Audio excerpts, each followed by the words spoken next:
Now y'all know I got to say something about something. Otherwise, it ain't nothing to be said about anything at all. Because I got something to say. All right. I woke up this morning. I'm thanking God for that. Woke up this morning in my right mind. That's relative, right? Anyway, and I just was just thinking. I said, boy, what is this country coming to?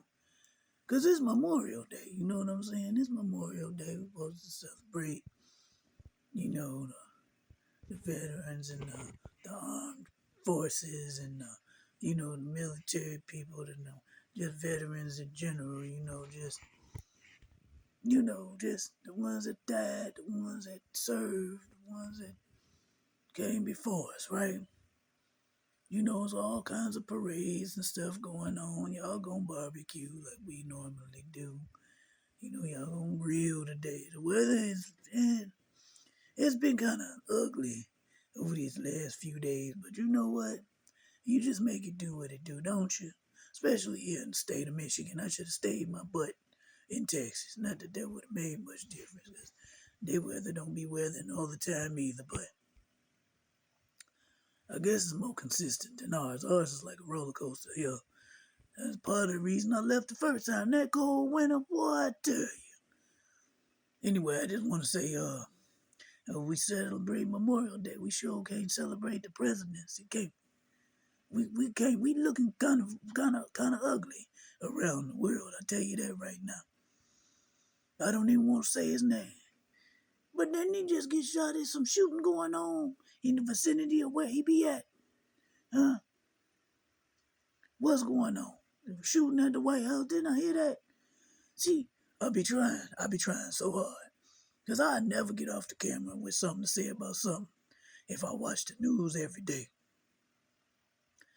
But I got to say something about that, though.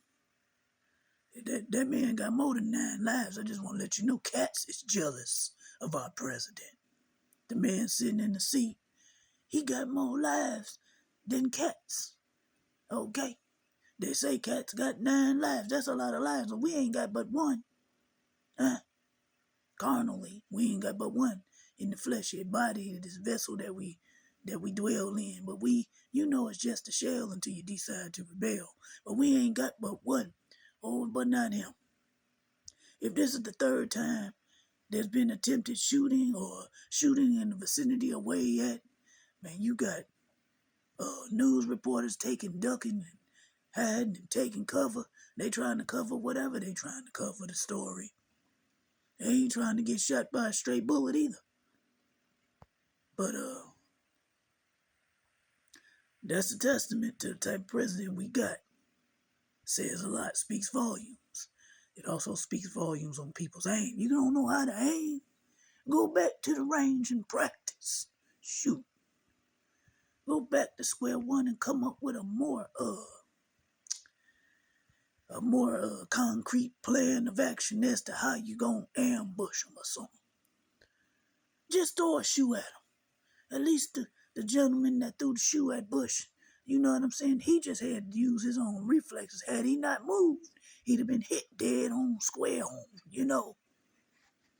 And we just can't seem to get rid of this thing that we got in office. But that kind of grinded my gears a little bit, because I'm like, if y'all gonna shoot, don't miss. All right? That ought to be a t-shirt. If you're gonna shoot, don't miss. Otherwise, put the gun down and stick to your day job, because it clearly ain't working out for you. But I just had to say something about that, because I got a lot. I'm telling you, man, I'm finna flood the internet with a lot of videos. Clearly, I got a lot of catching up to do. There's a lot to talk about. I can talk and will understand. It's a freedom we have of speech, so I'm going to say what I got to say and get it off my chest. Boy, I tell you, because there's a lot of stuff on my chest right now. My chest is pretty tight. So much going on in the world. We got to do better. I know that much. Once again, if you're going to shoot, don't miss.